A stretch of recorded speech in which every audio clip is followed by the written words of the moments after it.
little closer look at this.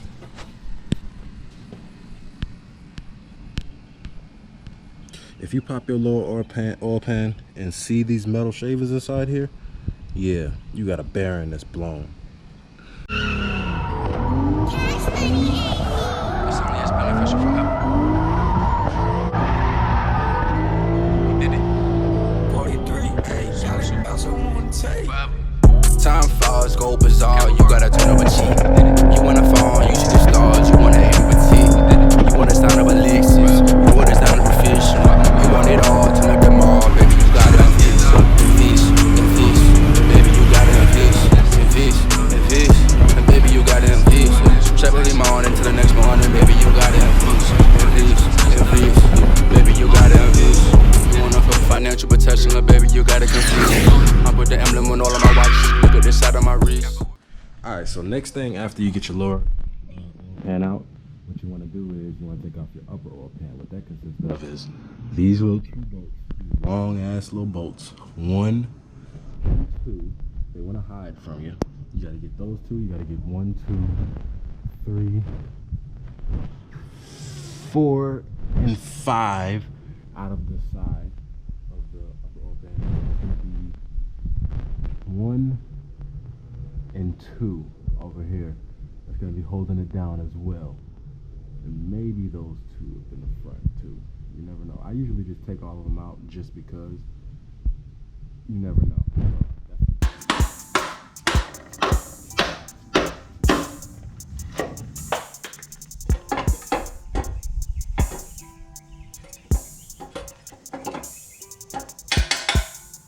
Now last pull off the tensioner, please.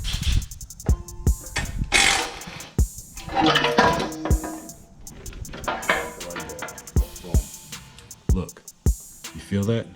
Well, you don't feel it, but you see that? There's play in this rod right here.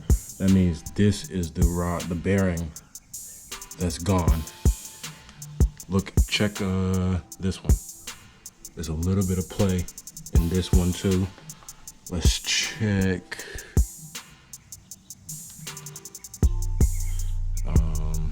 I wonder if I would have to take this little baffle plate thingy off. Yes, I would. So take the baffle plate off, and you should have direct access to everything.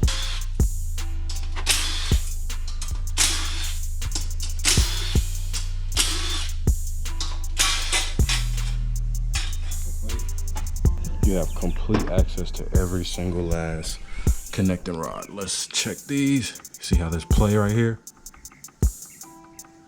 There's play. So that's not good. You hear that? No bearings at all inside here. Let's see about these. I can't tell. But basically we're gonna take these off. Alright, so the next step is taking off the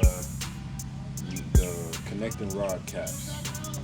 In order to do that, it's gonna be a 10mm and this weird looking tool. I don't know exactly what to call this, but it's a 10mm for sure.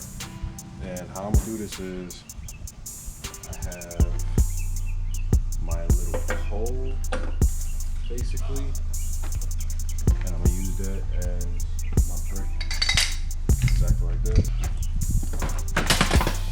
Just kind of break that off. Boom.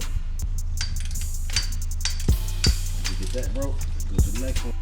Alright, now for a trip to the store. I got the 800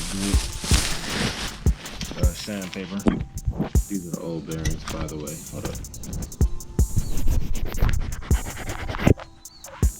Yeah, these are the old bearings. Totally gross.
Alright, so when you're done, your crankshaft should look a little something like this.